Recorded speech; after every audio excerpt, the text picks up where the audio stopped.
Hello everyone welcome to MCVS way of teaching CBSE. இன்னைக்கு நம்ம என்ன பார்க்க போறோம் அப்படின்னா class 8 science chapter 7 particulate nature of matter தான் பார்க்க போறோம். ஏற்கனவே பார்ட் 1 வந்து அப்லோட் பண்ணியிருக்கோம். வேணுங்கிறவங்க டிஸ்கிரிப்ஷன்ல லிங்க் இருக்கு, செக் பண்ணிக்கோங்க. இது வரைக்கும் நம்ம போன வீடியோல பார்த்திருக்கோம். இதுல இருந்து இப்ப பார்ப்போம்.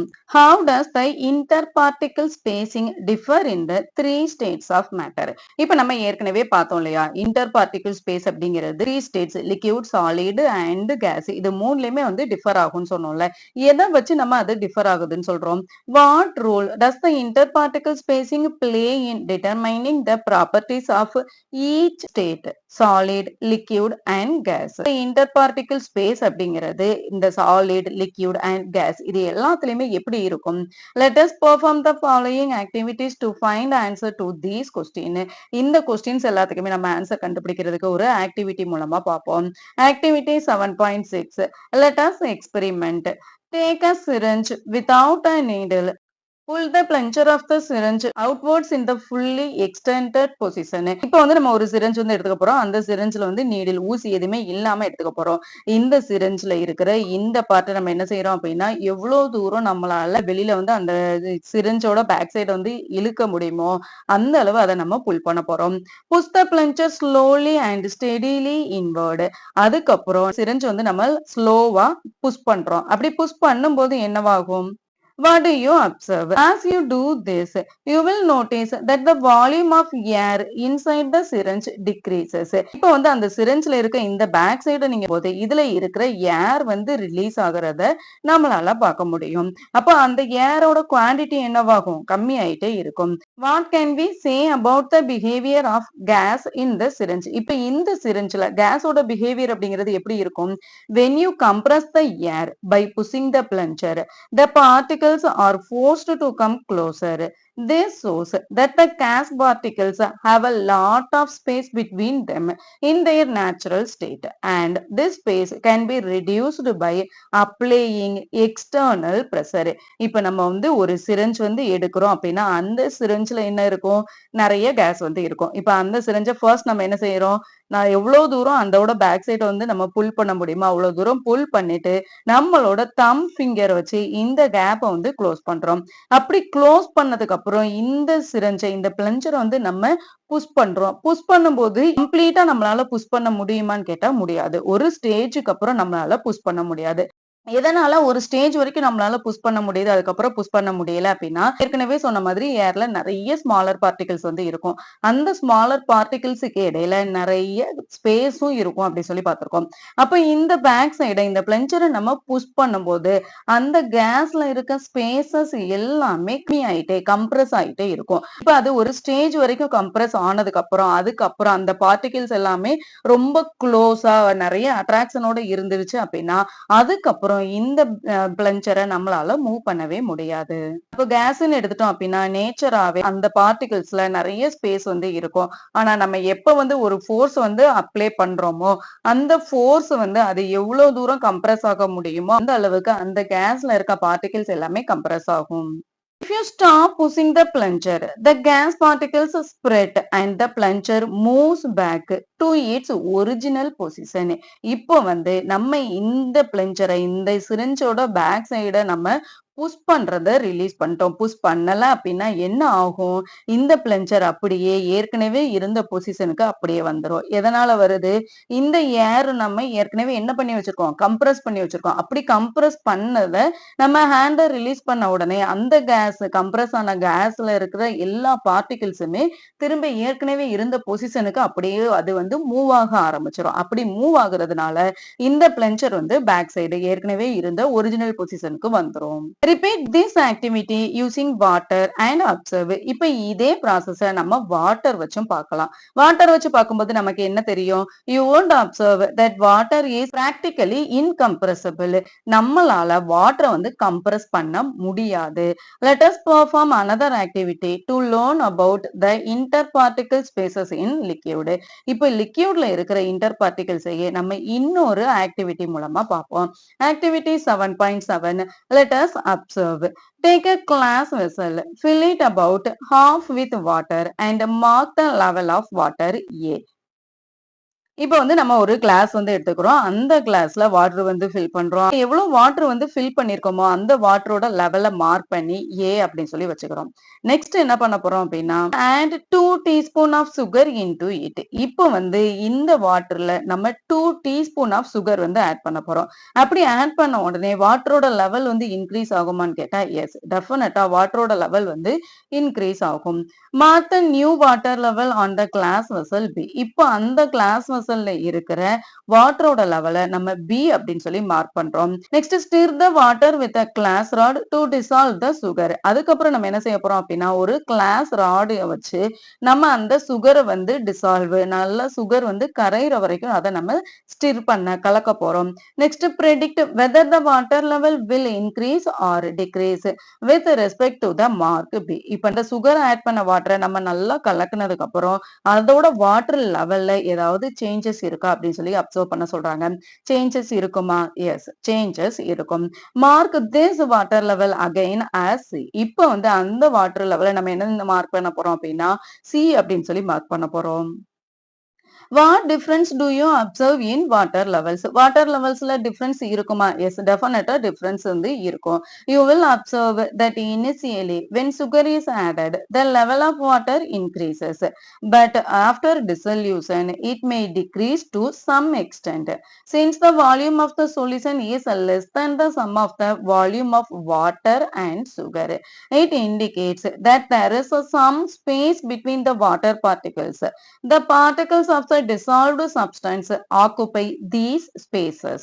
நம்ம வந்து அந்த வாட்டர்ல ஃபர்ஸ்ட் சுகரை ஆட் பண்ண உடனே அந்த வாட்டரோட லெவல் வந்து கண்டிப்பா என்ன செய்யும்னு சொன்னோம், இன்க்ரீஸ் ஆகும்னு சொன்னோம். இப்ப இதே இது அந்த வாட்டர்ல நம்ம சுகர் ஆட் பண்ணி அதை நல்லா டிசால்வ் பண்ணதுக்கு அப்புறம் அது நல்லா கரைஞ்சதுக்கு அப்புறம் அதோட வாட்டர் லெவல்ல திரும்பவும் டிஃபரன்ஸ் இருக்குமான்னு கேட்டா எஸ், ஏற்கனவே இருந்த லெவலை விட இப்போ எப்படி இருக்கும், நம்ம சுகர் ஆட் பண்ணதுக்கு அப்புறம் இருந்த லெவலை விட இப்ப கம்மியா இருக்கும். ஆனா ஏற்கனவே ஃபாஸ்ட் நம்ம ஆட் பண்ணோம்ல அந்த வாட்டரை விட அதிகமா இருக்கும். அப்போ அந்த சொல்யூஷனோட வால்யூம் வந்து எப்படி இருக்கும் அப்படின்னா less than the sum of volume of water and sugar. ஏற்கனவே நம்ம வாட்டரோட சுகர் ஆட் பண்ண அந்த வால்யூமை விட நம்ம கலக்குனதுக்கு அப்புறம் இருக்கிற வால்யூம் வந்து லெஸ் தெனா இருக்கும். இதுல இருந்து நம்ம என்ன கன்க்ளூஷனுக்கு வரலாம் அப்படின்னா நம்ம ஏற்கனவே சொன்ன மாதிரி லிக்யூட்லயும் எப்படி இருக்கும், பார்ட்டிகிள்ஸ் வந்து இந்த மாதிரி ஒன்னோட ஒண்ணு வந்து டிஸ்டன்ஸ்ல தான் நிறைய அட்ராக்ஷன்ல வந்து இருக்காது, இதுலயும் நிறைய ஸ்பேஸ் வந்து இருக்கும்னு பார்த்தோம். இப்ப நம்ம அந்த சுகரை வந்து டிசால்வ் பண்ண உடனே அந்த சுகர் வந்து என்னவாகும், நிறைய ஸ்மாலர் பார்ட்டிகிள்ஸா வந்து பிரேக் டவுன் ஆகும்ல. அந்த மாதிரி பிரேக் டவுன் ஆன அந்த பார்ட்டிகிள்ஸ் எல்லாமே இந்த மாதிரி எம்டி பிளேஸ்ல போய் செட்டில் டவுன் ஆகும். அப்படி செட்டில் டவுன் ஆறதுனாலதான் நம்ம டிசால்வ் பண்ணதுக்கு அப்புறம் அந்த வாட்டர் லெவல் வந்து இன்னமும் டிக்ரீஸ் ஆகுது. அப்போ ஏற்கனவே இருக்க எம்டி ஸ்பேஸ் ஆக்குபை பண்றதுனாலதான் வாட்டரோட லெவல் நம்ம சுகர் ஆட் பண்ணி மிக்ஸ் பண்ணதுக்கு அப்புறம் ஸ்டிர் பண்ணதுக்கு அப்புறம் அதோட லெவல் இன்னுமே கம்மியாகுது. Repeat the activity 7.7 with some other soluble solid such as common salt or glucose and insoluble solid like sand and stone pieces. இப்ப இதே ஆக்டிவிட்டியை நம்ம இன்னும் வந்து நிறைய சாலிட் திங்ஸோட நம்ம செக் பண்ணி பார்க்க போறோம். என்னென்ன சாலிட் திங்ஸ் எல்லாம் வச்சு செக் பண்ணி பார்க்கலாம் அப்படின்னா சால்ட் ஆர் குளுக்கோஸ் அல்லது sand and stone pieces இது எல்லாத்தையும் வச்சு நம்ம செக் பண்ணி பார்க்கலாம். What do you observe in each case? Do the sand particles dissolve? Does the volume of water in the vessel change after mixing and why? இப்போ வந்து நம்ம இந்த மாதிரி ஒரு திங்ஸும் ஒன் பை ஒன் நம்ம ஆட் பண்ணும்போது நமக்கு என்னென்ன டிஃபரன்ஸ் வரும், சால்ட் ஆட் பண்ணும்போது எப்படி இருக்கும், சுகர் ஆட் பண்ணும்போது என்ன இருந்ததோ அதே தான் சால்ட் அண்ட் குளுக்கோஸ் ஆட் பண்ணும்போது அதே ஆக்டிவிட்டி தான் இருக்கும். இப்ப சப்போஸ் நம்ம சாண்ட் வந்து மிக்ஸ் பண்றோம், சாண்ட் மிக்ஸ் பண்ணும்போது வாட்டரோட லெவல் வந்து இன்க்ரீஸ் ஆகுமான்னு கேட்டா எஸ், டெஃபினட்டா இன்க்ரீஸ் ஆகும். ஆனா அதை நம்ம நல்லா ஸ்டிர் பண்ணதுக்கு அப்புறம் வாட்டரோட லெவல் வந்து டிக்ரீஸ் ஆகுமான்னு கேட்டா நோ, அந்த வாட்டரோட லெவல் வந்து நம்ம சாண்ட் போடும்போது எப்படி இருந்ததோ அப்படியே தான் இருக்கும். அந்த வாட்டரோட லெவல் வந்து திரும்ப நம்ம சாண்ட் ஆட் பண்ணதுக்கு அப்புறம் அதுல சேஞ்சஸ் வராது. ஏன் வராது, சாண்ட் அப்படிங்கிறது கம்ப்ளீட்டா டிசால்வ் ஆகாது. Sugar and sand are both solid. Why does sugar dissolve in water but sand does not? இப்போ sugar அப்படிங்கிறது என்னது, சாலிட். sand அப்படிங்கிறது என்னது, சாலிட். இப்ப இது ரெண்டுமே சாலிட் தான். ஆனா சுகர் வாட்டர்ல என்ன ஆகுது, கம்ப்ளீட்டா டிசால்வ் ஆகுது. ஆனா sand அப்படிங்கிறது வாட்டர்ல டிசால்வ் ஆகல. ஏன், Sand is a solid that does not dissolve in water. When added to water, the sand particles settle down and occupy some space in the container, causing the total volume to increase. Sand அப்படிங்கிறது என்னதுதான்? நம்ம ஏற்கனவே சொன்ன மாதிரி sand அப்படிங்கிறது ஒரு solid தான். ஆனா அது வாட்டர்ல வந்து டிசால்வ் ஆகுமான்னு கேட்டா, நோ டிசால்வ் ஆகாது. அப்ப சாண்ட் அப்படிங்கிறது என்னவாகும்? அந்த வாட்டர்ல செட்டில் டவுன் ஆகும். அதே மாதிரி சில ஸ்பேஸ் அந்த சாண்ட் வந்து ஆக்குபை பண்ணும். அப்படி ஆக்குபை பண்றதுனால டோட்டலாவே அந்த வாட்டரோட லெவல் வந்து இன்கிரீஸ் ஆகும். What do you think about the inter particle space in solids? இப்ப சாலிட்ஸோட இன்டர் பார்ட்டிகிள் ஸ்பேஸ் வந்து எப்படி இருக்கும்? நம்ம ஏற்கனவே சொன்ன மாதிரி சாலிட்ஸ்ல இன்டர் பார்ட்டிகிளோட ஸ்பேஸ் வந்து இந்த மாதிரி ஸ்பேஸ் அப்படிங்கிறது ரொம்ப ரொம்ப ரொம்ப கம்மியா இருக்கும். You learned earlier that the constituent particles in solid are held together by strong force of attraction. இப்ப நம்ம மேல சாலிட் பார்க்கும்போதே நம்ம என்ன பார்த்தோம்? இருக்க இன்டர் பார்ட்டிகிள்ஸ் எல்லாமே வந்து ஃபோர்ஸ் ஸ்ட்ராங்கா இருக்கிறதுனால அதோட அட்ராக்ஷனும் வந்து ரொம்ப ஸ்ட்ராங்கா இருக்கும். So these particles do not move from one place to another and are closely packed. அதனால இந்த பார்ட்டிகிள்ஸ் ஒரு இடத்துல இருந்து இன்னொரு இடத்துக்கு என்ன செய்யாது? மூவ் ஆகவே ஆகாது. அதனால இது வந்து எப்படி இருக்கும்? ரொம்ப க்ளோஸா பேக் பண்ண மாதிரி இருக்கும். However, despite close packing, some space is left between the particles is shown in figure 7.12a. You might assume that the space between particles is filled with air, but this is not the case. They contain nothing at all. Figure 7.12 summarize the packing of particles and the interparticle spaces in the three states of matter. இப்போ வந்து நம்ம ஏற்கனவே சொன்ன மாதிரி இப்போ சாலிட்ஸா இருந்தது அப்படின்னா அதோட இன்டர் பார்ட்டிகல்ஸ்ல வந்து இந்த மாதிரி பார்ட்டிகளோட இன்னொரு பார்ட்டிகல் ஸ்பேஸ் அப்படிங்கிறது வந்து ரொம்ப கம்மியா தான் இருக்கும். அதே மாதிரி சாலிட்ஸ்ல இருக்கிற இந்த இன்டர் பார்ட்டிகளோட மூவ்மெண்ட் அப்படிங்கிறது ஆசிலேஷனாவோ அல்லது வைப்ரேஷனாவோ தான் இருக்கும். ஆனா இது லிக்யூடுன்னு எடுத்துட்டோம் அப்படின்னா நம்ம ஏற்கனவே பார்த்த சாலிட்ஸோட கம்பேர் பண்ணும்போது இதுல வந்து ஸ்பேஸ் அதிகமா தான் இருக்கும். ஆனா கேஸோட கம்பேர் பண்ணோம் அப்படின்னா இதுல ஸ்பேஸ் வந்து கம்மியா இருக்கும். ஃபோர்ஸ் ஆஃப் அட்ராக்ஷன் எடுத்துட்டோம் அப்படின்னா எதுல லெஸ்ஸான ஃபோர்ஸ் ஆஃப் அட்ராக்ஷன் இருக்கும் கேஸ்ல, எதுல அதிகமான ஃபோர்ஸ் ஆஃப் அட்ராக்ஷன் இருக்கும் அப்படின்னா சாலிட்ஸ்ல. A step further, often we use the term particle in different context. The meaning of this term change with the context. For example, while talking about air pollution, the term suspended particulate matter (SPM) is used. This term refers to the tiny dust particles suspended in air and not the constituent particles of matter, which are extremely small as compared to the dust particles. In fact, even these tiny dust particles are also made up of very large number of constituent particles, atom and molecules. இப்ப நம்ம particle அப்படிங்கிற வேர்டை வந்து different பிளேஸ்ல different மீனிங்ல வந்து use பண்ணிட்டு இருக்கோம். For example இப்ப நம்ம ஏர் பொல்யூஷன் எடுத்துட்டோம் அப்படின்னா அதுல வந்து சஸ்பெண்டட் பார்ட்டிகுலேட் மேட்டர் அப்படின்னு சொல்லி ஒண்ணு யூஸ் பண்ணுவோம். இது எதுக்காக நம்ம யூஸ் பண்ணுவோம் அப்படின்னா ஏர்ல நிறைய பார்ட்டிகிள்ஸ் வந்து நிறைய டைனி டஸ்ட் பார்ட்டிகிள்ஸ் வந்து அங்கங்க இருக்கும் இல்லையா, அந்த பார்ட்டிகிள்ஸ் எல்லாத்தையுமே நம்ம என்னன்னு சொல்லுவோம் அப்படின்னா சஸ்பெண்டட் பார்ட்டிகுலேட் மேட்டர் அப்படின்னு சொல்லி சொல்லுவோம். இப்ப இது எப்படி இருக்கும் அப்படின்னா எக்ஸ்ட்ரீம்லி ஸ்மால் இன் சைஸ். நம்ம ஏற்கனவே டஸ்ட் பார்ட்டிகிள்ஸ் அப்படிங்கிறது எப்படிதான் இருக்கும்? குட்டியா தான் இருக்கும். ஆனா அந்த குட்டி டஸ்ட் பார்ட்டிகிள்ஸ்ல கூட இன்னும் நிறைய ஸ்மாலர் பார்ட்டிகிள்ஸ் வந்து இருக்கும். இப்ப நம்ம டைனி பார்ட்டிகிள்ஸ்னு எடுத்தா கூட அந்த டைனி பார்ட்டிகிள்ஸுமே very large number of constituent பார்ட்டிகிள்ஸால தான் மேட் ஆயிருக்கும். For example atom and molecules சொல்லலாம். How particles move in different states of matter. இப்போ இந்த பார்ட்டிகிள்ஸ் அப்படிங்கிறது என்னன்னு பார்த்துட்டோம். இந்த பார்ட்டிகிள்ஸ் அப்படிங்கிறது different state liquid, solid and gas இது எல்லாத்துலயும் எப்படி மூவ் ஆகும்? Let us find out about the movement of particles in the three states of matter. இப்போ இந்த த்ரீ ஸ்டேட்ஸ்லயுமே பார்ட்டிகிள் அப்படிங்கிறது எப்படி வந்து மூவ் ஆகும் அப்படி சொல்லி பார்ப்போம். Activity 7.8 let us experiment. Take a glass tumbler containing water and put a few grains of potassium permanganate into it. Potassium permanganate அப்படிங்கிறது என்ன அப்படின்னா ஒரு கிறிஸ்டல் மாதிரி இருக்கும். இததான் வந்து நம்ம பொட்டாசியம் பெர்மாங்கனேட்னு சொல்லுவோம். ஒரு கிறிஸ்டல் மாதிரி இருக்கும். இதை நம்ம வாட்டர்ல ஆட் பண்ணும்போது என்ன ஆகும் அப்படின்னா இந்த பொட்டாசியம் பெர்மாங்கனேட் வந்து ஒரு சாலிடா இருக்கும். இது வாட்டர்ல நம்ம ஆட் பண்ண உடனே அது வந்து டிசால்வ் ஆக ஆரம்பிக்கும். அப்படி டிசால்வ் ஆகும்போது அந்த பொட்டாசியம் பெர்மாங்கனேட் என்ன கலர்ல இருக்கோ அந்த வாட்டர் ஃபுல்லாவே அந்த கலர் வந்து ஸ்ப்ரெட் ஆக ஆரம்பிச்சிடும்.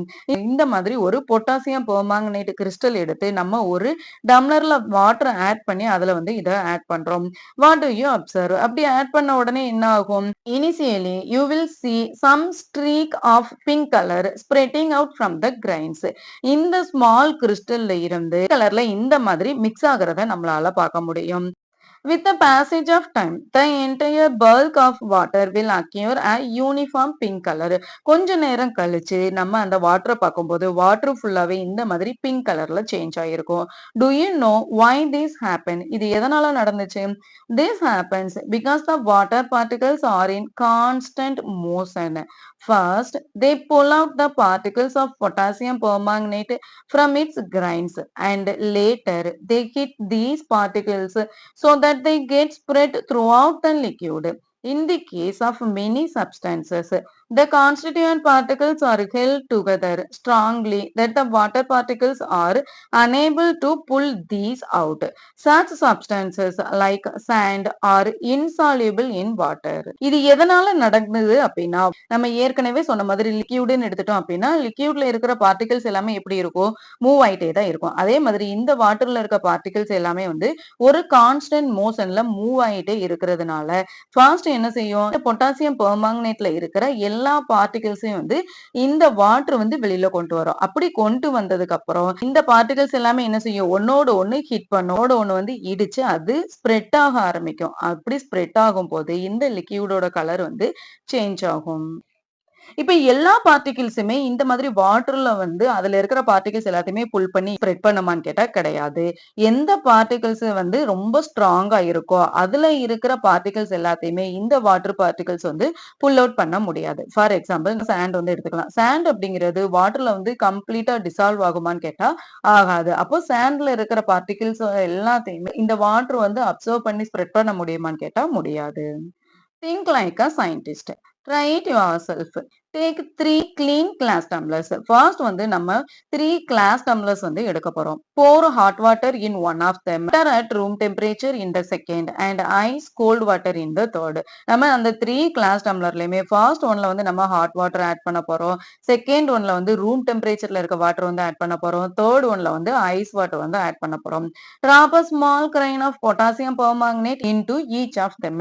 இப்ப இந்த மாதிரி பொட்டாசியம் பெர்மாங்கனேட் கிறிஸ்டல் எடுத்து இந்த 3 கிளாஸ் ஆஃப் வாட்டர்லயுமே hot water, cold water and room temperature water இது மூணுலயுமே நம்ம ஆட் பண்ண போறோம். Watch carefully and compare. What do you observe? என்னென்ன சேஞ்சஸ் வந்து நடக்குது அப்படிங்கறத நம்ம கேர்ஃபுல்லா அப்சர்வ் பண்ண போறோம். அப்படி அப்சர்வ் பண்ணும்போது நமக்கு என்ன சேஞ்சஸ் தெரியும்? Water particles move faster in hot water compare to water at room temperature and even slower in ice cold water.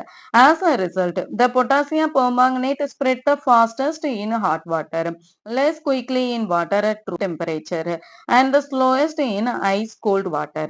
Hence, the movement of particles increases when heat is provided. இந்த ஆக்டிவிட்டியை பார்க்கும்போது நமக்கு என்ன தெரியும் அப்படின்னா நம்ம potassium பெர்மாங்கனேட்டா hot வாட்டர்ல போட்டிருப்போம் இல்லையா அந்த வாட்டர்ல இருக்க பொட்டாசியம் பெர்மாங்கனேட் வந்து ஈஸியா குயிக்கா டிசால்வ் ஆகி அதோட கலர் வந்து சீக்கிரமே வந்து சேஞ்ச் ஆயிரும். எதை கம்பேர் பண்ணும்போது room temperature and ice cold வாட்டரை கம்பேர் பண்ணும்போது இப்ப இதுல எதுல வந்து ரொம்ப ஸ்லோவா பொட்டாசியம் பெர்மாங்கனேட் வந்து டிசால்வ் ஆகும் அப்படின்னு கேட்டோம் அப்படின்னா ice cold water. Ice cold வாட்டரை கம்பேர் பண்ணும்போது ரூம் டெம்பரேச்சர்ல வந்து கொஞ்சம் அதிகமா டிசால்வ் ஆகும். ஆனா எதுல ரொம்ப அதிகமா டிசால்வ் ஆகும்? ஹாட் வாட்டர்ல ரொம்ப அதிகமா டிசால்வ் ஆகும். அப்ப இதுல இருந்து நம்ம என்ன கன்க்ளூஷனுக்கு வரலாம் அப்படின்னா இப்போ ஒரு ஆப்ஜெக்ட் வந்து நம்ம ஹீட் பண்றோம் அப்படின்னா அந்த ஆப்ஜெக்ட் வந்து ஹீட் பண்ணும்போது அதுல இருக்கிற பார்ட்டிகிள்ஸோட மூவ்மெண்ட் வந்து இன்க்ரீஸ் ஆகும்.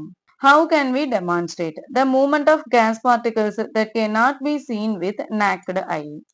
இப்ப இந்த சேஞ்சஸ் எல்லாத்தையுமே நம்மளால என்ன செய்ய முடியும்? பார்க்க முடியும். சப்போஸ் நம்மளால பார்க்கவே முடியாத இந்த சொல்யூஷன் எல்லாத்தையும் நம்ம எப்படி வந்து பார்க்கிறது? Activity 7.9 let us find out.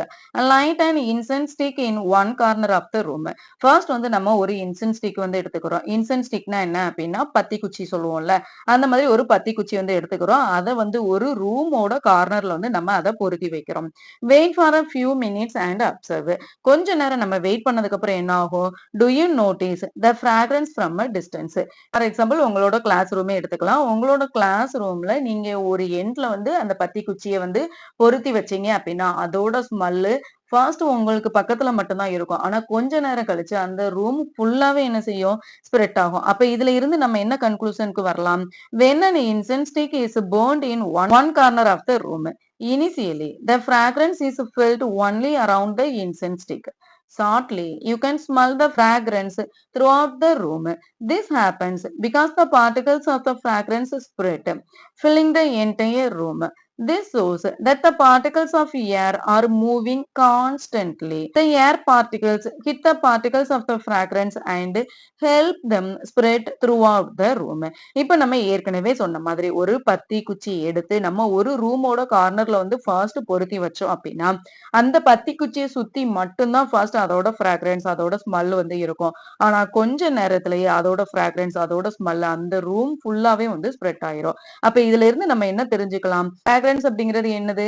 Case. இப்ப இந்த கேஸ் அப்படிங்கிறது ஒரு இடத்துல இருந்து இன்னொரு இடத்துக்கு மூவ் ஆயிட்டே தான் இருக்கும். அதனால தான் நம்மளோட அந்த இன்சென்ஸ் ஸ்டிக் அந்த பத்தி குச்சியோட ஸ்மெல்ல கொஞ்ச நேரத்திலேயே அந்த ரூம் ஃபுல்லாவே நம்மளால ஸ்மெல் பண்ண முடியுது. Oh, now I know why how the fragrance of perfume reached us. இப்ப வந்து எனக்கு புரியுது. சப்போஸ் நம்ம பெர்ஃப்யூம் வந்து யூஸ் பண்ணோம் அப்படின்னா, அந்த பெர்ஃப்யூமோட ஸ்மெல் ஒருத்தங்க கிராஸ் பண்ணாலே நமக்கு வந்து நெறைய ஸ்மெல் வரும்ல. அது எதனால வருது? ஒன்லி பெர்ஃப்யூம்ல இருக்க பார்ட்டிகிள்ஸ் எல்லாமே ஏர்ல சீக்கிரமே ஸ்ப்ரெட் ஆகுறதுனால தான். Ever heard of the particulate nature of matter plays a crucial role in many everyday processes. For example, when we wash cloth with oil using soap, numerous soap particles surrounded the oil particles on the fabric. One end of the soap particle attaches to the oil and the other mixes with water, thus helping lift the oil off and wash it away. இந்த particulate nature of matter அப்படிங்கிறது நம்மளோட everyday ப்ராசஸ்லயே வந்து இருக்கு. For example நம்ம என்ன சொல்லலாம் அப்படின்னா, washing cloth வந்து சொல்லலாம். இப்போ ஒரு கிளாத்ல வந்து ஆயில் வந்து இருக்கு. அந்த ஆயில் வந்து நம்ம சோப் வச்சு வாஷ் பண்ண போறோம் அப்படின்னா, ஃபர்ஸ்ட் என்ன ஆகும்? அந்த சோப் பார்ட்டிகிள்ஸ் வந்து ஏற்கனவே அந்த ஃபேப்ரிக்ல அந்த கிளாத்ல வந்து ஆயில் பார்ட்டிகிள்ஸ் வந்து இருக்கும்ல, அதோட ஃபர்ஸ்ட் வந்து சரவுண்ட் ஆகும். அத சுத்தி வந்து ஃபர்ஸ்ட் அந்த சோப்ல இருக்க பார்ட்டிகிள்ஸ் எல்லாமே வந்து ஃபார்ம் ஆகும். அப்ப இந்த சோப் பார்ட்டிகிள் வந்து 2 எண்ட் இருக்கும். அதுல 1 எண்ட் என்ன செய்யும் அப்படின்னா, ஆயில்ல போய் அப்சர்வ் ஆகும். அதர் எண்ட் என்ன ஆகும் அப்படின்னா, வாட்டர்ல போய் மிக்ஸ் ஆகும். அப்படி மிக்ஸ் ஆகுறதுனால தான் நம்ம அந்த கிளாத்த வாஷ் பண்ணும்போது அந்த கிளாத்ல இருக்க ஆயில் எல்லாமே வந்து வாட்டரோட மிக்ஸ் ஆகி நம்ம கிளாத்ல இருக்க அந்த ஆயில் எல்லாமே வாட்டர்ல போய் செட்டில் ஆயிரும். Based on our learnings from the chapter, we can say that matter is made up of small particles which are held together by the force of attraction. The strength of attractive forces between particles depends on the distance between them, which in turn depends on their thermal energy. Thus, it is the thermal energy of the particles that determines the physical state of matter. In the solid state, the thermal energy of a particles is low. So, they remain close to each other and experience strong particle attractive forces. This restrict their motion to only small vibration. இப்ப இந்த chapter எல்லாம் நம்ம learn பண்ணதுக்கு அப்புறம் நம்ம என்ன கன்க்ளூஷனுக்கு வரலாம் அப்படின்னா, ஒரு ஆப்ஜெக்ட் வந்து இருக்கு அப்படின்னா, அந்த ஆப்ஜெக்ட் வந்து நிறைய ஸ்மாலர் பார்ட்டிகிள்ஸ் எல்லாம் ஆனது. இப்ப அதே ஆப்ஜெக்ட் வந்து ஒரு சாலிடா இருக்கு அப்படின்னா, அந்த ஆப்ஜெக்ட்ல வந்து அதோட ஃபோர்ஸ் ஆஃப் அட்ராக்ஷன் வந்து ரொம்ப அதிகமா இருக்கும். அதோட ஃபோர்ஸ் ஆஃப் அட்ராக்ஷன் அதிகமா இருக்கும்போது பார்ட்டிகிள்ஸோட டிஸ்டன்ஸ் வந்து கம்மியா இருக்கும். அது மட்டும் இல்லாம, இப்போ ஒரு ஆப்ஜெக்ட் வந்து இருக்கு. அந்த ஆப்ஜெக்ட்ல வந்து தெர்மல் எனர்ஜி நெறைய இருக்கு. தெர்மல் எனர்ஜினா என்ன அப்டின்னா, ஹீட் எனர்ஜி. அந்த ஆப்ஜெக்ட்ல ஹீட் எனர்ஜி நெறைய இருக்கு அப்டின்னா, அந்த ஆப்ஜெக்ட்ல இருக்கிற பார்ட்டிகிள்ஸ் எல்லாமே ஈஸியா மூவ் ஆயிட்டே இருக்கும். ஆப்ஜெக்ட் வந்து இருக்கு அப்டின்னா, அந்த ஆப்ஜெக்ட்டோட பிசிக்கல் ஸ்டேட்ட எது வந்து தீர்மானிக்கும், எது வந்து சொல்லும் அப்டின்னா, அந்த ஆப்ஜெக்ட்ல இருக்கிற தெர்மல் எனர்ஜி, ஹீட் எனர்ஜி தான். சாலிட் ஸ்டேட்ன்னு எடுத்துக்கலாம். சாலிட் ஸ்டேட்ல வந்து தெர்மல் எனர்ஜி அப்படிங்கிறது வந்து ரொம்ப கம்மியா தான் இருக்கும். அதனால தான் சாலிட் ஸ்டேட்ல பார்ட்டிகிளோட அட்ராக்டிவ் ஃபோர்ஸ் எப்போதுமே அதிகமா தான் இருக்கும். அதே மாதிரி அதோட மோஷன் வந்து ரொம்ப ஸ்மாலர். மோஷன்னே நம்ம சொல்ல முடியாது. அது இப்படிதான் இருக்கும். வைப்ரேஷன்ல தான் இருக்கும். At the melting point, the thermal energy is used to overcome the attractive forces between particles, allowing the solid to change into a liquid. At this stage, the particles can move away from their fixed position. The interparticle distance increases slightly, reducing the strength of the attractive forces to a level that allows the particles to move around, though still within a limited space. In the gaseous state, the particles have enough energy to overcome the force of attraction between them and move freely in all directions. You will learn more about these particles that constitute matter in higher grades. நம்ம ஒரு object வந்து melt பண்றோம் அல்லது heat பண்றோம் அப்படின்னா அதுல என்ன energy இருக்கும்? நிறைய தெர்மல் எனர்ஜி வந்து இருக்கும். இப்ப நம்ம தெர்மல் எனர்ஜி அதுல ஆட் பண்ணும்போது அதுல இருக்கிற பார்ட்டிகிள்ஸோட அட்ராக்டிவ் ஃபோர்ஸ் என்னவாகும் அப்படின்னா ரொம்ப கம்மியாகும். அதுல இருக்கிற ஃபோர்ஸ் எல்லாமே வந்து கம்மியாக ஆரம்பிச்சிரும். அப்படி கம்மி ஆகும்போது சாலிட்ல இருக்கிறது எல்லாமே என்னவாக ஆரம்பிச்சிரும் அப்படின்னா லிக்யூட் ஸ்டேட்டா வந்து மாற ஆரம்பிச்சிரும். சாலிட் வந்து லிக்யூட் ஸ்டேஜுக்கு மாறிடுச்சு அப்படின்னா அந்த லிக்யூட்ல இருக்கிற பார்ட்டிகல்ஸ் எல்லாமே என்ன செய்ய ஆரம்பிச்சிரும்? மூவ் ஆக ஆரம்பிச்சிரும். அது வந்து வைப்ரேஷன்ல இருக்காது. அந்த பார்ட்டிகல்ஸ்ல நிறைய ஸ்பேஸ் வந்து கிரியேட் ஆகும். கிரியேட் ஆகுறதுனால அது மூவ் ஆக ஆரம்பிச்சிரும். ஆனா அது எப்படிதான் இருக்கும்? லிமிட்டட் ஸ்பேஸ்க்குள்ள தான் இருக்கும். கேஸ் மாதிரி அது எல்லா இடத்துலயும் மூவ் ஆகவே ஆகாது. இப்ப நம்ம கேஸ் ஸ்டேட்ன்னு எடுத்துட்டோம் அப்படின்னா பார்ட்டிகிள்ஸ் அப்படிங்கிறதுல வந்து நிறைய எனர்ஜி வந்து இருந்துட்டே இருக்கும். ஆனா அதுல ஃபோர்ஸ் ஆஃப் அட்ராக்ஷன் அப்படிங்கிறது ரொம்ப கம்மியா இருக்கும். இப்போ ஃபோர்ஸ் அண்ட் அட்ராக்ஷன் அப்படிங்கிறது இவ்வளவுதானான்னு கேட்டா கிடையாது. இத பத்தி நம்ம ஹையர் கிரேட்ஸ்ல இன்னும் நிறைய டீடைலா பார்ப்போம். Let's wrap up. இப்போ இந்த சாப்டர் பொறுத்த வரைக்கும் நம்ம என்னென்ன பார்த்தோம்? Particle nature of 3 state of matter. நம்ம வந்து ஒரு பார்ட்டிகிள் எடுத்துட்டோம் அப்படின்னா அந்த பார்ட்டிகிள் வந்து 3 ஸ்டேட் வந்து இருக்கும்னு பார்த்தோம். என்னென்ன ஸ்டேட் இருக்கும்? ஒன்னு சாலிடு, லிக்யூட் அண்ட் கேஸ்ன்னு பார்த்தோம். இப்போ சாலிடுன்னு எடுத்துட்டோம் அப்படின்னா சாலிட்ல இருக்கிற பார்ட்டிகிள்ஸ் எல்லாமே எப்படி இருக்கும்? Inter particle spacing minimum. இந்த சாலிட்ல இருக்கிற இன்டர் பார்ட்டிகளோட ஸ்பேஸ் வந்து கம்மியா இருக்கும். அதே மாதிரி இப்ப லிக்யூடுன்னு எடுத்துட்டோம் அப்படின்னா சாலிடோட கம்பேர் பண்ணும்போது இதுல இருக்கிற இன்டர் பார்ட்டிகல் ஸ்பேஸ் வந்து கொஞ்சம் அதிகமா இருக்கும். ஆனா எதுல ரொம்ப அதிகமா இருக்கும்? கேஸ்ன்னு எடுத்துட்டோம் அப்படின்னா அதுல வந்து இன்டர் பார்ட்டிகல் ஸ்பேஸ் வந்து மேக்சிமம். எதுல மினிமமா இருக்கும்? சாலிட்ல. எதுல மேக்சிமமா இருக்கும்? கேஸ்ல. Packing of particles are closely packed. இப்ப சாலிட்ஸ்ன்னு எடுத்துட்டோம் அப்படின்னா சாலிட்ஸ்ல பார்ட்டிகிள் எப்போதுமே எப்படிதான் இருக்கும்? இந்த மாதிரி க்ளோஸா தான் இருக்கும். அப்ப லிக்யூட்ல எப்படி இருக்கும்? Particles are little loosely packed then in solid. சாலிட கம்பேர் பண்ணும்போது லிக்யூட்ல வந்து பார்ட்டிகிள்ஸ் எல்லாமே கொஞ்சம் லூஸா வந்து பேக் பண்ண மாதிரி இருக்கும். இப்ப இதே இது கேஸ்ன்னு எடுத்துட்டோம் அப்படின்னா எப்படி இருக்கும்? Particles are free. கேஸ்ல இருக்க பார்ட்டிகிள்ஸ் எப்போதுமே ஃப்ரீயா இருக்கும். நெக்ஸ்ட் சாலிடுன்னு எடுத்துட்டோம் அப்படின்னா அதுல inter particle attraction is maximum. சாலிடோட இன்டர் பார்ட்டிகல் அட்ராக்ஷன் எப்போதுமே மேக்சிமமா இருக்கிறதுனாலதான் இதுல இருக்கிற பார்ட்டிகளோட ஸ்பேஸ் வந்து கம்மியா இருக்கும். லிக்யூட்ல எப்படி இருக்கும்? Inter particle attraction is slightly weaker then solid. சாலிட்ல இருக்கிறத விட இதுல வந்து ஃபோர்ஸ் ஆஃப் அட்ராக்ஷன் வந்து லிக்யூட்ல கம்மியா தான் இருக்கும். கேஸ்ல எப்படி இருக்கும்? Inter particle attraction is minimum R negligible. கேஸ்ல வந்து இன்டர் பார்ட்டிகளோட அட்ராக்ஷன் வந்து ரொம்ப மினிமமா ரொம்ப கம்மியா தான் இருக்கும். சில நேரம் நெக்லிஜிபிள் இல்லாமலேயும் இருக்கும். Next movement of particle negligible only vibration. இப்போ சாலிட்னு எடுத்துட்டோம் அப்படின்னா சாலிட்ல பார்ட்டிகிள்ஸோட மூவ்மெண்ட் வந்து எப்படி இருக்கும்? மூவ்மெண்ட் அப்படிங்கிறது இல்லாம இருக்கும். அப்படி இல்ல அப்படின்னா வைப்ரேஷன்ல இருக்கும். இப்போ லிக்யூட்ல எப்படி இருக்கும்? Movement of particles restricted to the limited space. லிக்யூடுன்னு எடுத்துட்டோம் அப்படின்னா லிக்யூட்ல இருக்கிற இன்டர் பார்ட்டிகிள்ஸோட மூவ்மெண்ட் எல்லாமே ஒரு குறிப்பிட்ட ஸ்பேஸ்க்குள்ள. இப்ப நம்ம லிக்யூடு வாட்டர்னு எடுத்துட்டோம் அப்படின்னா அந்த வாட்டரை ஃபில் பண்ணும்போது அந்த வாட்டர் எந்த பாத்திரத்துல இருக்கோ எந்த கிளாஸ்ல வந்து இருக்கோ அந்த கிளாஸுக்குள்ளேயே தான் அந்த பார்ட்டிகிள்ஸோட ஃபோர்ஸ் வந்து இருக்கும். ஆனா கேஸ்ல எப்படி இருக்கும்? Movement of particles in all the available space. எந்தெந்த ஸ்பேஸ் எல்லாமே ஃப்ரீயா இருக்கோ அந்த எல்லா ஸ்பேஸ்லயுமே கேஸ் அப்படிங்கிறது மூவ் ஆயிட்டே தான் இருக்கும். இதோட இந்த சாப்டர் வந்து முடிஞ்சு நெக்ஸ்ட் வீடியோல பார்ப்போம். தேங்க்யூ ஃபார் வாட்சிங் எம்சிவிஎஸ் வே ஆஃப் டீச்சிங் சிபிஎஸ்இ.